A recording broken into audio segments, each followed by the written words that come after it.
आदाब KP news 24/7 में आपका स्वागत है। मैं हूं मुस्तफा आदिल। आइए सबसे पहले देखते हैं मुख्य समाचार। बीदर जिले के औरादबी तालुके में 35वां दत्ता जयंती यात्रा महोत्सव मनाया गया। बीदर के जिला अधिकारी गोविंद रेड्डी ने किया चिटगुप्पे का दौरा, लोगों की समस्याएं सुनी और उनके समाधान का दिया आश्वासन। सीमा विवाद मामले में महाराष्ट्र सरकार ने शरद पवार पर लगाए गंभीर आरोप, कहा मुख्यमंत्री रहते हुए कुछ नहीं किया। गुजरात में कमल ने तोड़े सभी रिकॉर्ड, हिमाचल में नहीं बदला रिवाज।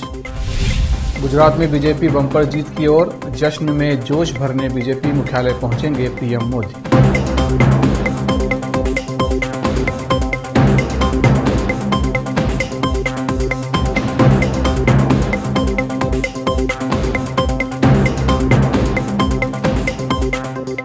अब समाचार विस्तार से। बीदर जिले के औरादबी तालुके में 35वां दत्ता जयंती यात्रा महोत्सव मनाया गया। इस अवसर पर तेलंगाना, महाराष्ट्र, आंध्र प्रदेश, कर्नाटक इन सभी राज्यों से हर साल की तरह इस साल भी और तालुके में गांव से और शहर से हजारों संख्या में श्रद्धालुओं ने भाग लिया और दर्शन किया। और दत्ता साई शानेश्वर देवस्थान के अध्यक्ष श्री शाह ब्रा, 108 शंकरलिंग शिवचार्या और ट्रस्ट के मेंबरों और दक्षिणेश्वर मंदिर के पुजारी उमाकांत स्वामी कर्मचारियों के इनके नेतृत्व में चलाया गया। यात्रा महोत्सव के कारण 7 दिवसीय हरिनामा सप्ताह पहले ही लागू किया जा चुका है। साथ ही रोजाना भजन और कीर्तन सहित धार्मिक कार्यक्रम चल रहे हैं।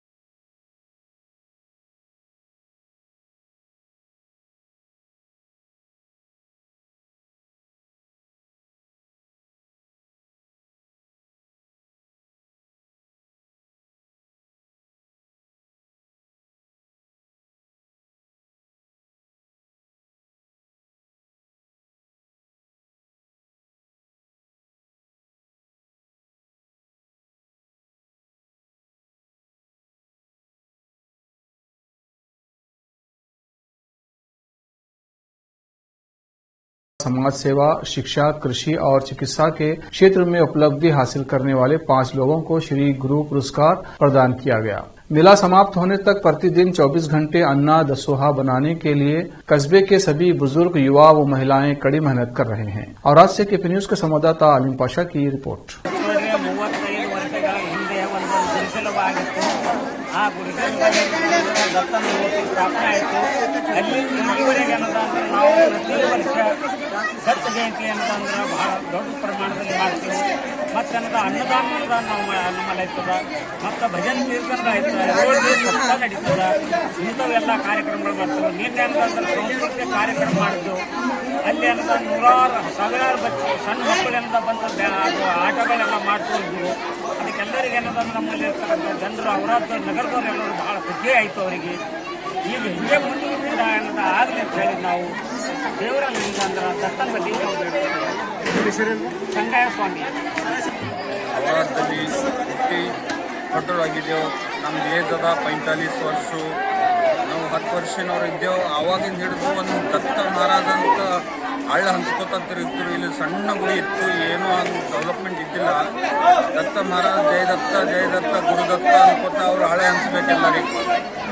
ಅವಾಗಿಂದ ಹಿಡಿದು ಬೆಳ್ಕೋತ ಈ ದತ್ತ ಪರ್ಸನ್ ಆಗಿನ ಕಡೆಯಿಂದೆಲ್ಲ ಹಳ್ಳಿ ಪಳ್ಳಿ ಜನಗಳು ಬಂದು ಇಲ್ಲಿ ಸಾಕಷ್ಟು 1 ಲಕ್ಷಾಂತರ ಪಬ್ಲಿಕ್ ಬರ್ತರು. ದಾಸವ ಇರ್ತರು, ಅನ್ನದಾನ ಊಟ ಮಾಡ್ತಾರೆ, ಎಲ್ಲರೂ ಹೋಗ್ತಾರೆ. ಪ್ರತ್ಯೇಕ ಮನೇಲಿ ಒಬ್ಬೊಬ್ಬರು ತಾನೇ ಎಲ್ಲರೂ ಬರ್ತಾರೆ. ಜಾತ ಭೇದ ಏನೂ ಇಲ್ಲ. ಎಲ್ಲ ಸಮಾಜ ಎಲ್ಲ ಕಾಸ್ಟ್ ಬಂದು ಎಲ್ಲರೂ ದತ್ತ ಮಂದಿರಕ್ಕೆ ಬಂದು ಹೆಂಗೆ ಹೊಡೆದು ಪ್ರಸಾದ ತಗೊಂಡು ಹೋಗ್ತಾರೆ. ಇದು ಒಂದು ಇತಿಹಾಸ ಅನ್ನೋದೊಂದು 35 ವರ್ಷದಿಂದ ನೋಡ್ಕೊತ ಹೊಂಟಿದ್ರು. మరి ಅವ್ರು ಮಹಾರಾಜ್ ಎಲ್ಲಿನವ್ರು ಬಂದಿರೋ ಯಾರಿಗೂ ಗೊತ್ತಿದ್ದಿಲ್ಲ. ಅವ್ರು ಬರೀ ಕೆಲಸ ಒಂದು ಜೊಳಗಿದ ಆಳು ಹಾಕೊಂಬಿಟ್ಟು ಆಳು ಕುಡೋದು ಇಷ್ಟೇ ಕೆಲಸ. ಅವರು ಏಜ್ ಆಗಿ ಇಲ್ಲೇ ಸರಿ ಹೋಗಿ ಇಲ್ಲೇ ಸಂಬಂಧಿ ಆಗಬೇಕು. ಇದು ಏನದ ಆ್ಯಕ್ಚುಲಿ ನಮಗೆ ಗೊತ್ತಿದ್ದ ಘಟನೆಗಳು ಇದು ಇದೆ. कृष्णा नरोटे। हाल ही में चिटगुप्पा में प्रसिद्ध व्यक्ति प्रसिद्ध राजनेता आलमीन स्कूल शाख चिटगुप्पा के पूर्व अध्यक्ष, मोहल्ला दस्तगीर पंच कमेटी चिटगुप्पा के पूर्व अध्यक्ष और मदरसा दारुल उलूम हुस्सामिया व्यवस्था कमेटी के अध्यक्ष और प्रसिद्ध व्यवसायी व्यक्ति मोहम्मद हुसैन जमादार का निधन हुआ था। उनके निधन के बाद न सिर्फ चिटगुप्पा हुमनाबाद बल्कि आसपास के कई इलाकों में शोक की लहर दौड़ गई थी। हुमनाबाद के विधायक राजशेखर पाटिल ने भी उनके आवास पहुंचकर उनके परिवार से मुलाकात करके संवेदना पेश किया था। पिछले दिनों गौसिया मस्जिद मोहल्ला दस्तगीर चिटगुप्पा में एक शोक सभा का आयोजन किया गया, जिसमें प्रसिद्ध उलमा जैसे कि मुफ्ती सैयद इलियास अहमद खासमी, दरस हदीस के शिक्षक दारुल उलूम रहमानिया हैदराबाद, सफा बैतुल माल बिदर के अध्यक्ष मौलाना मोनिस किरमानी, जमीयतुल उलमा हिंद शाख चिटगुप्पा के अध्यक्ष मौलाना मोहम्मद तौफीक हुसैन खासमी, जमीयतुल उलमा हिंद शाख चिटगुप्पा के जनरल सेक्रेटरी मौलाना खुर्शीद आलम खासमी, आलमीन एजुकेशनल सोसाइटी चिटगुप्पा के अध्यक्ष नेमतुल्ला, अब्दुल खादर छियानुल्लाह काउंसलर, पूर्व काउंसलर अहमद पाशा, महताब साहब मचकुरी, मोहम्मद नसीर केईबी अफसर और दूसरे उपस्थित थे। इस अवसर पर उलमा ने दिवंगत मोहम्मद हुसैन जमादार के गुणों की खूब प्रशंसा की। शेख फरीद और तहसीन अहमद नागौरी इस सभा के कन्वीनर थे। मौलाना तौफीक हुसैन खासमी ने केपी न्यूज के न्यूज एडिटर व एंकर मुस्तफा आदिल को यह जानकारी दी। मोहम्मद हुसैन साहब का शुमार मस्जिद के उन नमाजियों में होता था जो बिल्कुल पाबंद थे नमाज फजर की नमाज भी वैसे ही, जोहर की नमाज में, हालांकि दुकान में कारोबार में रहते थे, लेकिन 1:45 बजे जोहर की नमाज में आप अजान होते ही पहले मस्जिद में दाखिल होने वालों में होते थे। नमाज की पाबंदी मौसूफ का एक इम्तियाजी वस्फ था, इससे हमें सबक लेना चाहिए। हम उनके आने को देखकर कभी कभी हम लोग पढ़ते बैठते थे, पढ़ने में मशगूल रहते थे, उनके आने से एहसास होता था कि नमाज का वक्त हो गया। तो इतने पाबंद थे नमाज के। यही नहीं बल्कि जहां वक्त, अगर यहाँ से कहीं और भी गए, दूसरी मस्जिदों में भी आपका आना होता था, दूसरी जगहों पे भी नमाज का वक्त जहां हो जाए वहां नमाज का एहतमाम, ये मौसूफ की खुसूसियत हमने अपनी आंखों से देखा। इसके साथ साथ खुश अखलाक, मिलनसार, हर एक के साथ मोहब्बत से पेश आना, खास तौर पर मदरसे में पढ़ने वाले बच्चों के साथ बड़ी मोहब्बत से, शफ़क़त से पेश आना। जैसा कि अभी मौलाना ने कहा कि जब भी वो हैदराबाद आते या हम यहाँ आते, उनसे मुलाकात होती तो बड़ी खुशी का इजहार करते, बड़ी हिम्मत दिलाते, बल्कि ये कहते कि दारुल उलूम हुस्सामिया की नाक को तुम लो। दारुल उलूम हुस्सामिया का जो लोग ताउन करते हैं उनसे कहते कि तुम्हारा ताउन उसूल हो गया। ऐसे अल्लाह ताला ने आलिम हाफिज मुफ्ती हमारे मदरसे से पैदा किए। तो मौसूफ बड़े ही खुश अखलाक, मिलनसार, छोटों से मोहब्बत करने वाले। इसमें हमारे लिए सबक है कि हम भी दूसरों के साथ ऐसी ही मोहब्बत और ऐसी ही शफकत वाली जिंदगी गुजारें।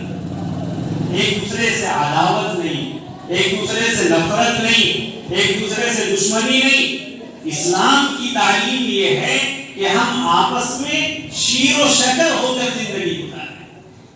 जैसे शीर और शक्कर, शीर के माने दूध, शक्कर को दूध में डाल दिया जाए तो वो शक्कर दूध में ऐसे घुल मिल जाती है कि फिर शक्कर को अलग करना मुश्किल होता है।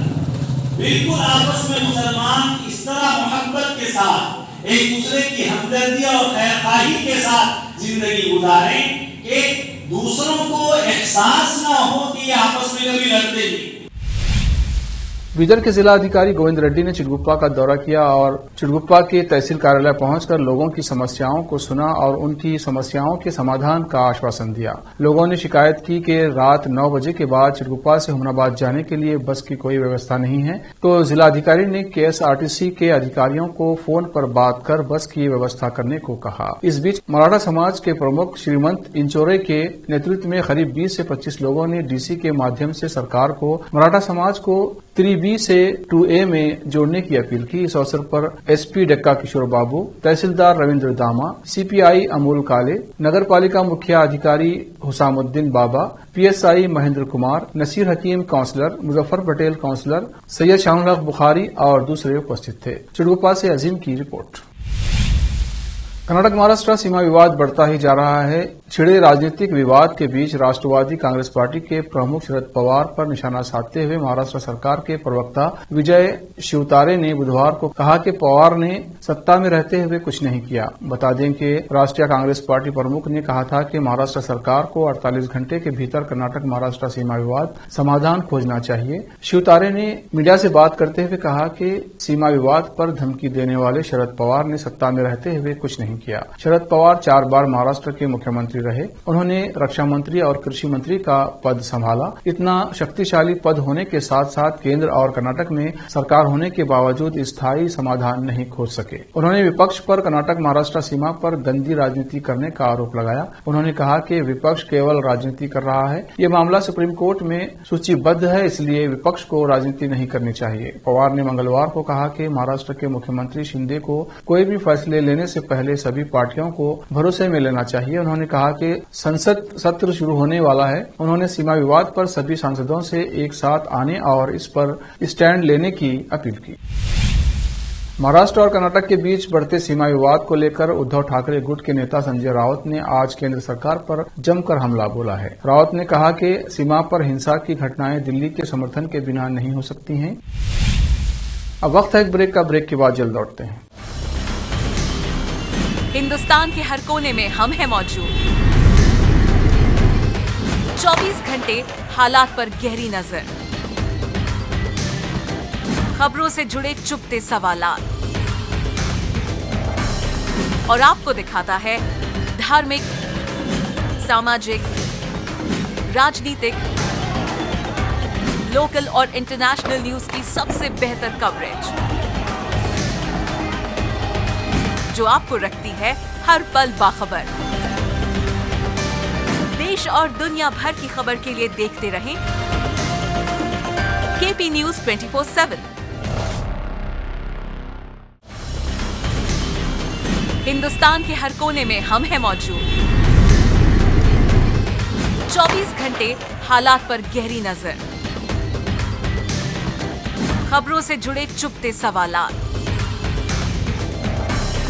और आपको दिखाता है धार्मिक, सामाजिक, राजनीतिक, लोकल और इंटरनेशनल न्यूज की सबसे बेहतर कवरेज जो आपको रखती है हर पल बाखबर। देश और दुनिया भर की खबर के लिए देखते रहें केपी न्यूज 24/7।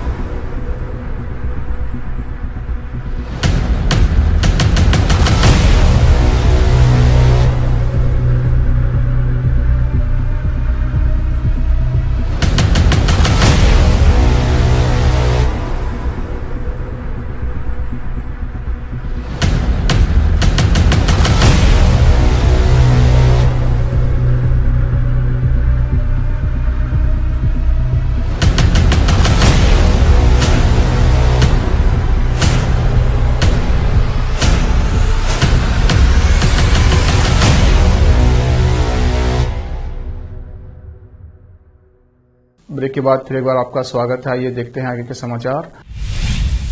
गुजरात विधानसभा चुनाव में जहां भारतीय जनता पार्टी रिकॉर्ड तोड़ती हुई दिख रही है, वहीं हिमाचल प्रदेश विधानसभा चुनाव में सत्ता बदलने का रिवाज बदलता हुआ नहीं दिख रहा है। गुजरात के रुझानों में भाजपा 150 से ज्यादा सीटों पर आगे चल रही है। अगर ये रुझान नतीजों में बदलते हैं तो भाजपा अब तक की सबसे ज्यादा सीटें जीतेगी। वहीं हिमाचल प्रदेश में कांग्रेस 39 सीटों पर आगे चल रही है। सूत्रों के अनुसार गुजरात में शपथ ग्रहण समारोह 11 या 12 दिसंबर को हो सकता है। हिमाचल प्रदेश में कांग्रेस पार्टी आगे की रणनीति पर काम कर रही है। सूत्रों के अनुसार कांग्रेस पार्टी ने अपने विधायकों से कहा है कि जीत का प्रमाण पत्र हासिल करने के बाद चंडीगढ़ चले जाएं। वहां से कांग्रेस पार्टी अपने विधायकों को राजस्थान या छत्तीसगढ़ राज्य में शिफ्ट कर सकती है ताकि किसी भी तरह की खरीद फरोख्त से बचा जा सके।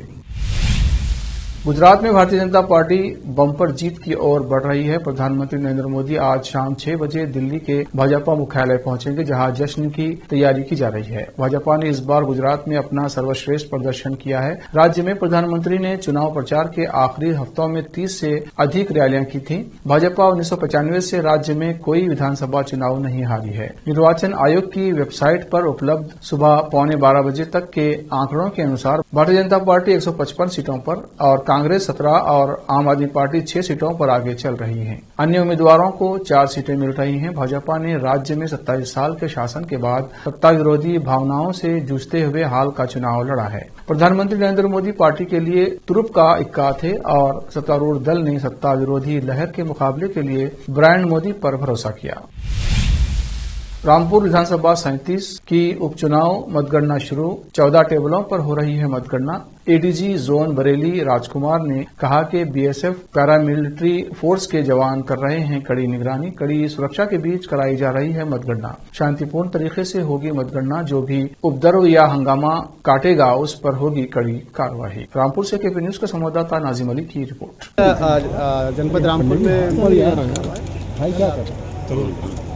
जनपद रामपुर में हुए उपचुनाव की मतगणना प्रारंभ हो गई है। प्रभावी पुलिस व्यवस्था यहाँ पर सुनिश्चित कराई गई है। त्रिस्तरीय सुरक्षा व्यवस्था मतगणना केंद्र के आसपास है। पैरामिलिट्री फोर्स 2 कंपनी बीएसएफ है। इसके अलावा लोकल पुलिस और पीएससी भी व्यवस्थापित है। इसके साथ साथ हम लोग शहर पे भी हमारे फिक्स पिकेट्स और मोबाइल पेट्रोलिंग है और हम सभी सुनिश्चित कराएंगे कि शांतिपूर्ण तरीके से आज की मतगणना संपन्न हो। तो मतगणना के बाद किस तरह की सुरक्षा व्यवस्था की? मतगणना के बाद भी विजय जुलूस पे प्रतिबंध है और उसको अलाउड नहीं किया जाएगा। इसके साथ साथ शहर में भी हमने पिकेट्स और पेट्रोलिंग लगा रखी है जिससे कि शांति व्यवस्था बनी रहे। गुजरात में अब तक के अपने सबसे खराब प्रदर्शन के करीब कांग्रेस के एक वरिष्ठ नेता शशि थरूर ने कहा, ना तो मैंने गुजरात में प्रचार किया था और न ही उन लोगों की सूची में था जिनके प्रचार करने की उम्मीद थी। इसलिए बगैर गुजरात गए गुजरात चुनाव परिणाम पर मेरे लिए जवाब देना बेहद मुश्किल है। गुजरात और हिमाचल प्रदेश में कांग्रेस के प्रचारकों की सूची से शशि थरूर का नाम तब हटा जब उन्होंने मल्लिकार्जुन खड़गे के खिलाफ कांग्रेस अध्यक्ष पद का चुनाव लड़ा। खड़गे गांधी परिवार की पसंद थे। इन 2 घटनाओं के बीच की कड़ी स्पष्ट दिख रही थी। भाजपा ने गुजरात में 182 सीटों में से 150 से अधिक सीटों पर जीत हासिल कर एक शानदार परिणाम हासिल किया है। ये न केवल पार्टी के लिए बल्कि राज्य के लिए एक रिकॉर्ड है और इसने 1985 में कांग्रेस को 149 सीटों पर बनाए गए रिकॉर्ड को ध्वस्त कर दिया है। How do you see party's performance in the state of Gujarat? Do you think that the party did not pull in all the resources for the campaign? The party did not go in the... Look, I am neither somebody who campaigned in Gujarat nor was I on the list of those who were expected to campaign. So having not been on the ground, it's extremely difficult for me to give you an answer to that. But I'm sure the party spokespeople will go into all the details, will tell you what the pros and cons are, will tell you what their concerns are. All I can say is it's striking that in Himachal the anti-incumbency seems to have worked for us and against the BJP, and Gujarat clearly did not. The role of AAP as well is playing a spoiler in some ways in taking away votes. How many constituencies, the difference between the Congress and the BJP was accounted for by... रिया चक्रवर्ती अपने boyfriend और actor Sushant Singh Rajput की मौत के बाद 2020 से विवादों में घिरी रही और रिपोर्ट्स के अनुसार एक्ट्रेस को अब प्यार हो गया है। इन दिनों वो बंटी सचदेह को डेट कर रही हैं। बंटी रियलिटी स्टार और फैशन डिजाइनर सीमा सचदेह के भाई हैं और वो एंटरटेनमेंट इंडस्ट्री में काफी समय से एक्टिव हैं। वो सबसे बड़ी टैलेंट मैनेजमेंट फर्म में से एक के मालिक हैं। दोनों एक दूसरे को काफी समय से जानते हैं। हालांकि उन्होंने हाल ही में डेटिंग शुरू की। माना जा रहा है कि इस साल की शुरुआत से दोनों साथ हैं। उन्हें एक साथ और खुश देखना बहुत अच्छा है। पिछले कुछ सालों में रिया ने जो कुछ भी झेला है, बंटी ने उन्हें काफी सपोर्ट किया है। जब चीजें खराब हो रही थीं तो वो उनकी मदद के लिए आगे आए थे। बंटी को पूछताछ के लिए भी बुलाया गया था जब रिया से पूछताछ किया जा रहा था। एक्ट्रेस को 7 अक्टूबर को बंटी के जन्मदिन की पार्टी में देखा गया था। रिपोर्ट के अनुसार वे फिलहाल साथ हैं और अपने रिश्ते को दोनों निजी रखना चाहते हैं। आखिर में फिर एक बार देखते हैं मुख्य समाचार। बीदर जिले के औरादबी तालुके में 35वां दत्ता जयंती यात्रा महोत्सव मनाया गया। बीदर के जिला अधिकारी गोविंद रेड्डी ने किया चिटगुप्पे का दौरा, लोगों की समस्याएं सुनी और उनके समाधान का दिया आश्वासन। सीमा विवाद मामले में महाराष्ट्र सरकार ने शरद पवार पर लगाए गंभीर आरोप, कहा मुख्यमंत्री रहते हुए कुछ नहीं किया। गुजरात में कमल ने तोड़े सभी रिकॉर्ड, हिमाचल में नहीं बदला रिवाज। गुजरात में बीजेपी बम्पर जीत की ओर, जश्न में जोश भरने बीजेपी मुख्यालय पहुंचेंगे पीएम मोदी।